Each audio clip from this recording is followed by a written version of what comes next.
G'day folks, it's your boy Tomko-chan here again with another video. I'm going to be showing off my Drytron deck today for today's video. I've been playing this deck recently at my locals for the last few weeks before the 5-day lockdown has hit this weekend, and it's been doing quite well. I did get first place the last time I was there, and the 2 times before I did come in second, just losing out to a couple of better players unfortunately. But this deck has been very good to me so far, and I'd like to show you my build. If you want to check out, in the link in description there is also a link to my Discord channel. Don't really jump on there a heap of the time, but it's if you want to be part of the community or anything like that, go ahead and join. And I've also got a link to my Instagram down there. But without keeping you guys waiting any longer, let's jump into this profile.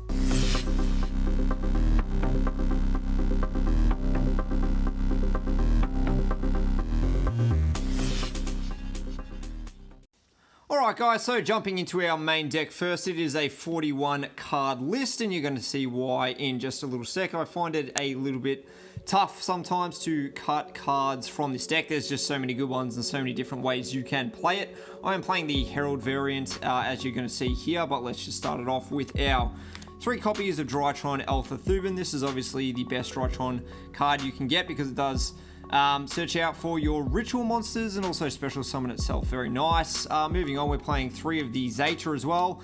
Any 2 combination of these cards is pretty much full combo that ends on Herald of Ultimateness as well as the Vanity's Ruler to prevent your opponent from special summoning, and an Eva in hand just so you can have up to 3 negates off of your Herald of Ultimateness.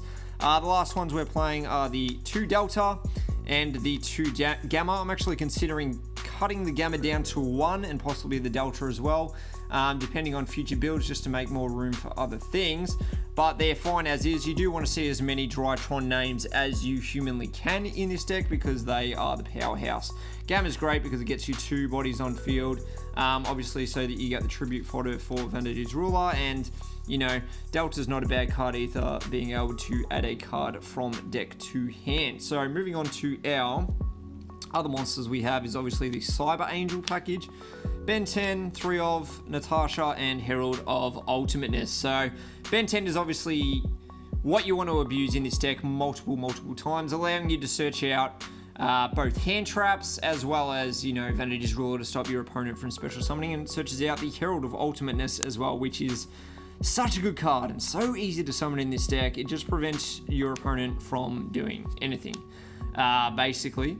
So moving on from the ritual package, we'll go down to our one-offs. We've got the 1 Cyber Petite Angel, searches out Ben 10, searches out Natasha if necessary, and it's also searchable off the Eva, which we have next. Great card.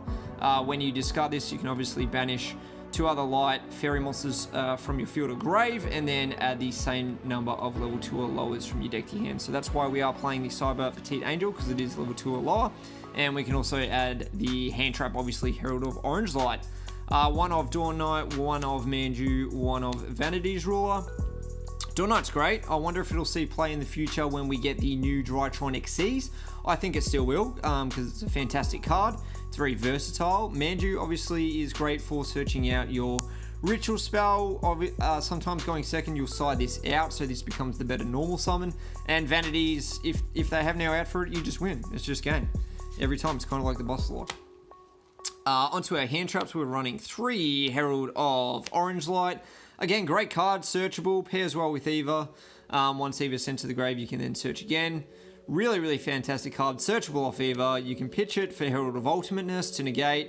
It does a lot in this deck. It's absolutely fantastic. And we're going to go on to 2 Ash Blossom and 1 Artifact Lancia to round out our hand traps. You do need to run the Ash in this deck. There was a point when I wasn't running it and my going second because I was running the extra Lancias, but against certain decks, Lancia is not that good, and Lancia is searchable in this deck. So you do only need to play 1. Obviously, you play the extra in the side deck if you're versing stuff like Dinos or whatever else might be at your locals. It's good against Fluffles as well, as I discovered a few weeks ago. And yeah, great card, but searchable. So 2 and 1. That rounds it out for our monster lineup. Moving on to our spells now. Not running any traps in this deck, so we got the 3 Drytron Fafnir. Obviously searches for your Nova and for the Meteonis Drytron, both great cards to search. We're actually only running 2 Nova here. Bit bizarre, I know. If I had 3, I'd be running 3. Ended up only picking up 2, and I haven't found it too bad so far. This deck is so very consistent that, you know, you don't 100% need 3 to play the game. You know, I won a couple of weeks ago my locals. It was only 4 rounds, so it wasn't, you know, a mega tournament or anything like that, but it proves that it does cut it at 2, and it's fine because you are running stuff like triple cyber emergency as well, which searches most of your deck. You know, great number of search cards. We've got triple preparation of rites, searches out your Bentens and your Cyber Angel Natasha. We've got the Foolish Burial that may as well be a Nova, pretty much does the same thing. We've got the Wherefore Afthou, same deal, it's just another search card. You do run a lot of level 1s. Obviously all the Drytrons are level 1, as well as the Eva is level 1. You can normal summon Eva and then just activate this to get to a Drytron if you don't have it. We have the Meteonis Drytron, one of the best ritual spells ever printed, in my opinion. The fact that you don't need to use levels to actually tribute for this is insane, and you can add it back to hand, and it's not once per turn. This is a fantastic card. Yeah, it's, you know, one of the reasons I'm actually playing this deck. I do love ritual support, and yeah, this card is mental. And then we have, to round it out, for the spells and for our deck, we have the 41th card, which is our Instant Fusion. Now, this is good because it pairs well with stuff like Wherefore Afthou, because you obviously Instant Fuse for your Millennium Eyes Restrict. Really good going first and second because, you know, you can stop their hand traps and monster effects with this, and adds to your plays. When the Xyz comes out as well, you can obviously summon the Xyz with this and all other Drytron monsters. So, a lot of versatility going forward in the future, and yeah, really great card, Instant Fusion. That's it for our deck. Let's move on to our extra deck now. Chuck that over there. We've got the one of Millennium Eyes Restrict for obvious reasons. We got the one of Union Carrier, great card. Obviously, you attach the Dawn Knight, easy to summon in this deck.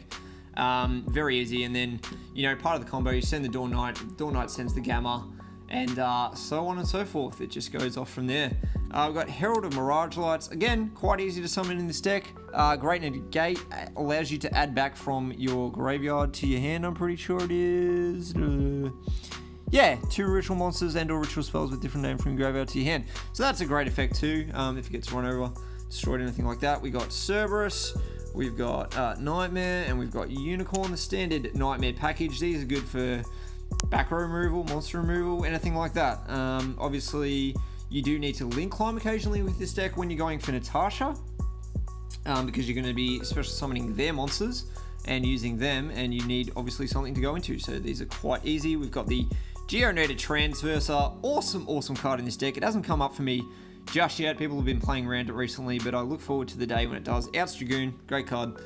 We've got not 1 Link Kuribo, but 2. We would be playing the Relinquished Anima if we had it, but this is obviously fine. You can still go off into this to go into your Union Carrier play. No dramas, no big deal. We'll get it in the future. We've got the 1 IP Masquerena, again for more Link climbage. We've got the 1 of Appaloosa. A lot of people don't play this, but I think you should. It's obviously extra negates. It's something you can get into if your board gets disrupted at some point. You can go into 4 monsters easily in this deck, so it does come up. It has come up. It's a great card. Why not play it? We've got the Boral Sword Dragon. This closes out majority of games. If you get the negates off with the Herald of Ultimateness, this card is easy to go into on an open field. Not an open field, doesn't matter. Pretty much OTKs. And we have the final package, which is our Assembled, Downerd Magician, and the best card at the moment, Divine Arsenal Aezu Sky Thunder. Yeah, this in any deck is great, and it's easy to summon this deck with the Assembled Nightingale, and obviously you want the extra materials with the Downerd, so that's the way that is. So that is our main deck, extra deck. Let's go off into the side deck, and I'll explain some of my choices here. We've got 3 Neo Spacian Aquadolphin. Shout out to the DB Grinder for this one. Got this idea off him. Has worked great because people do play Droll and Lockbird against this deck. it hurts terribly. So you need to play this card. It's also good for seeing Nibiru's. That way you kind of know what your play is going to be from there if you get hand knowledge and what to go into. We've got 3 ghost spells. Now these actually haven't come up that much, to be honest, just at my locals. I'm the only Drytron player so far, so it's probably really good against Drytron, but a lot of other decks it just hasn't worked against. I've been thinking about swapping it out for Skullmaster, which I think I'll do in the future. But anyway, let's move on to our 3 copies of Droll and Lockbird. It's really good. I play against a lot of Fluffle players in my locals, so Droll and Lockbird is killer. It's good against a lot of other decks. Dogmatica. I played against the Shadow Dogmatica deck last time I was at my locals, and this was quite good. We've got our extra 2 copies of Lancio. You notice majority of these cards are for going second, a couple are going first, one in the Aqua Dolphins, but yeah, the deck is designed itself to go first, so we do side for going second. But Lancio, great card again. Searchable, good against a lot of decks in this format. Virtual World, very good against. Good against dinosaurs, good against fluffles. Yeah, great card. And you do have to respect the back row still because it does exist. I got Mask of Restricted a couple of weeks ago and I was very, very salty because I could not play the game. I didn't expect him to, so I didn't going first. He was playing Dragon Maid. But you got to respect the back row, so play these cards if you don't want to just get blown out by single cards like that. But that is it, guys, for today's deck profile. Thank you very much for watching the video, enjoying the video. Thank you for subscribing. If you did enjoy it, consider giving us a subscribe, giving us a like, that sort of thing. You can leave me a comment down below what you guys thought of the deck. If you guys are playing it or not, I'd like to see a few different types of builds. There's a lot going out there at the moment, which is great. This deck has a lot of versatility for a lot of different ritual decks, so I'd like to see what you guys are doing. Let us know, and yeah, have a great day. Cheers.